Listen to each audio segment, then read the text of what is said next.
ان جو ماہرین ہیں یہ کیا کہتے ہیں کہ بجٹ میں کتنے پریشرز آئیں گے عوام پر اور کس طرح ان کو فیس کرنا پڑے گا، اور آیا کہ اتحادی حکومت اس کی سیاسی قیمت ادا کرنے کے لیے تیار ہے؟ ایک وقفے کے بعد ویلکم بیک۔ ڈاکٹر صاحب آپ نے دیکھا اس وقت انفلیشن 13.2% ہے اور ایس پی آئی جو آئی ہے لاسٹ ویک وہ بھی تیزی سے اضافہ ہوا ہے، کھانے پینے کی اشیاء ہیں۔ اس کے ساتھ جو سب سے خطرناک ٹرینڈ ہے جس سے پرائسز پھر بڑھتی ہیں، چاہے وہ آئل پرائسز ہوں، چاہے فوڈ انفلیشن ہو، وہ آپ کا ایکسچینج ریٹ ہے۔ روپیہ بڑی تیزی سے دوبارہ سے گرنا شروع ہو گیا ہے، اور جو یہ کہا جا رہا ہے کہ شاید مئی میں ہی یہ 200 کو ٹچ کرے گا۔ آپ کیونکہ بڑی گہری نظر رکھتے ہیں ایکسچینج ریٹ پر اور اس کے جو عوامل ہیں، تو کیا نظر آ رہا ہے بجٹ سے قبل ایکسچینج ریٹ کہاں دیکھ رہے ہیں آپ؟ ثنا بھائی دیکھیں، ساری مارکیٹس ہی جو ہیں وہ جٹری ہیں، اسٹاک ایکسچینج بھی جٹری ہے، ایف ایکس مارکیٹ بھی جٹری ہے۔ ہمارا جو بانڈ، جو یورو بانڈ ٹریڈ ہوتا ہے، وہ 16% ییلڈ کر رہا ہے۔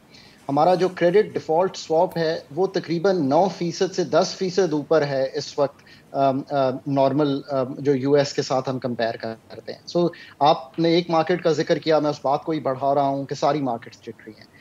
واٹ از نیڈیڈ از کہ ایک کلیئر پلان، میں تو یہ ایکسپیکٹ کرتا ہوں کہ if I was to do it I would say the following, کہ میں ایف ایکس کے ریزروز کو اگلے 3 ماہ میں یہاں پہ دیکھ رہا ہوں، اور میری چائنیز منی 2.3 بلین آ جائے گی، میری ریکوڈک کی 900 آ جائیں گے، میں اپنے جو 3G 4G کا دوبارہ اجرا کرنا چاہتا ہوں میں وہ کر دوں گا، اس سے اتنے پیسے آ جائیں گے۔ So what I am trying to put together is a plan on the F x.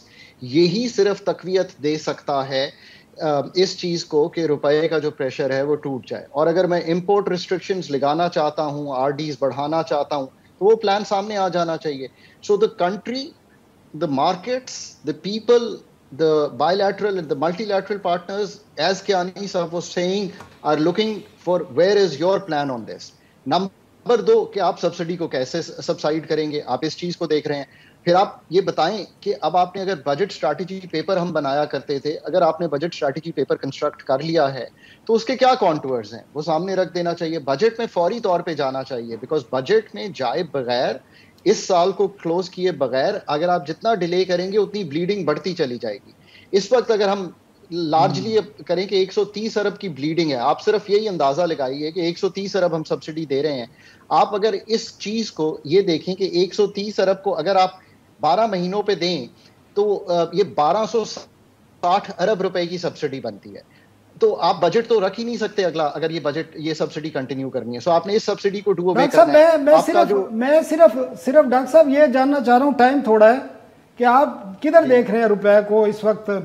کیونکہ روزانہ 1-2 روپے اس کا ڈیویلیو ہوتا ہے، اور مارکیٹ میں بڑا ایک عجیب سا میسج جاتا ہے، بڑی بڑی ہیڈ لائن بنتی ہیں، تو دیکھ کدھر رہے ہیں؟ یہ ٹھیک ہے، یہ عوامل سارے ہیں، لیکن ٹائم کم ہے ہمارے پاس، دیکھ کدھر رہے ہیں؟ کیونکہ جو ایکشن نظر آ رہے ہیں آپ کو، اس کے بعد کیا دیکھتے ہیں؟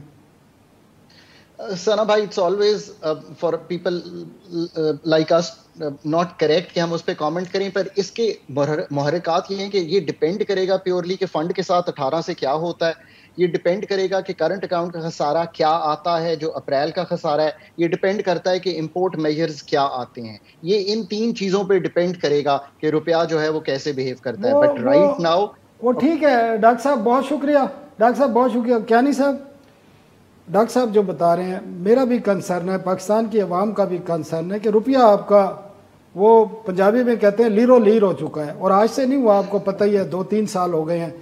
جس دن خان صاحب گئے تھے 189 پہ تھا اور اب 192 پہ ہے، تو اسی سے باقی چیزیں بھی لنک ہوتی ہیں، آپ کی پیٹرولیم پرائسز بھی ہیں، آپ کی انرجی کی پرائسز، بجلی کی پرائسز، آپ کی جو امپورٹ، کیونکہ اس وقت جو بتایا جا رہا ہے 75 بلین ڈالر تک چلی جائیں گی، آپ کا تقریباً کوئی 14-15 ارب ڈالر کی آپ فوڈ کی چیزیں امپورٹ کرتے ہیں، اپنے کسانوں کو نہیں دیتے، امپورٹ کرتے ہیں ہم ان چیزوں کو۔ تو آپ کدھر دیکھ رہے ہیں؟ آپ کا روپیہ اسٹیبلائز ہوگا اس نئے اقدامات سے یا IMF پروگرام میں جانے سے دوبارہ سے؟